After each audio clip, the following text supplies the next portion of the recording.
இப்ப நான் சொல்லுகிற எல்லாருமே நம்மளுடைய இப்ப இந்த நாட்களில உயிர் வாழ்ந்து கொண்டு இருக்கிறாங்க. ஏதோ எப்பயோ வாழ்ந்தவங்க இல்ல, இன்றைக்கும் தேவனுடைய அந்த அதிசயம் வெளிப்பட்டு கொண்டு இருக்கிறது. அதற்காகத்தான் அந்த காரியங்களை, உண்மை சம்பவங்களை சொல்லுகிறேன்.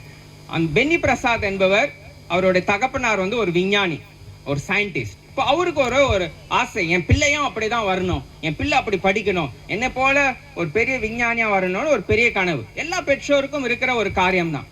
ஆனால் என்னாச்சு, அந்த பிள்ளைக்கு படிப்பே வரல. படிப்பு வரல என்பது வந்து உலகம் சொன்ன ஒரு காரியம். ஆனா அவரை கூட்டி இன்னைக்கு நீங்க கேட்டீங்கன்னா அவர் என்ன தெரியுமா சொல்லுவாரு? எனக்கு அவர் சொல்ற அந்த ஸ்டேட்மெண்ட் ரொம்ப பிடிக்கும். காரியங்களை எப்படி நம்ம எந்த கண்ணோட்டத்தோடு பார்க்கணும் என்று அது ஒரு தெளிவை கொடுக்கும். அவர் சொல்லுவாரு, the Indian system, education system did not fit me. அப்படின்னா அது இந்திய அந்த கல்வி அந்த காரியங்கள் வந்து எனக்கு செட் ஆகல. நான் ஒன்றும் வீக்கு கிடையாது, நீங்க வச்சுக்கிற சிஸ்டம் சரியில்லை, அப்படிதான் பேசுவார் அவர். 10வது படிக்க பார்த்து பெரிய ஸ்கூல்ல, ஏன்னா பெரிய குடும்பத்தினர் பெரிய ஸ்கூல்ல கூப்பிட்டு அந்த மேனேஜ்மெண்ட் சொன்னாங்க, தயவு செய்து இந்த பிள்ளை கூட்டிட்டு போயிடுங்க. இந்த பிள்ளை இருந்துச்சுன்னா எங்களுக்கு ஒரு பெரிய ரெக்கார்டு பிரேக் ஆகும் இந்த வருஷம். என்ன பிரேக்கு? என்ன ரெக்கார்டு?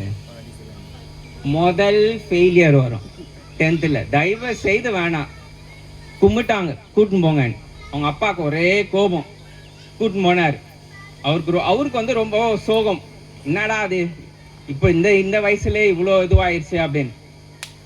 இது அவங்கள வெளில அனுப்பின ஒரு காரணம் வந்து என்னன்னா, அந்த மேக்ஸ் டீச்சருக்கு வந்து இவர் கேள்வி கேட்டாராம். நமக்கு வந்து நிறைய கேள்வி கேட்டால் நமக்கு பிடிக்காதுல்ல, ஆமாவா இல்லையா? நான் முதல்ல கேள்வி கேட்க பார்த்தே அவங்களை இன்னும் கேள்வி கேட்குறான்னு தோணுச்சா இல்லையா? ஸோ இவர் கேள்வி கேட்கறதுனால அவங்களால இது பண்ண முடியல, எக்ஸ்பிளைன் பண்ண முடியல. அதனால இவர் செட் ஆகாதுன்னு அனுப்பிட்டாங்க. ஆனால் பெற்றோர்களால் ஒதுக்கப்பட்டார், அவருடைய குடும்பத்தினர் ஒடுக்கப்பட்டார்.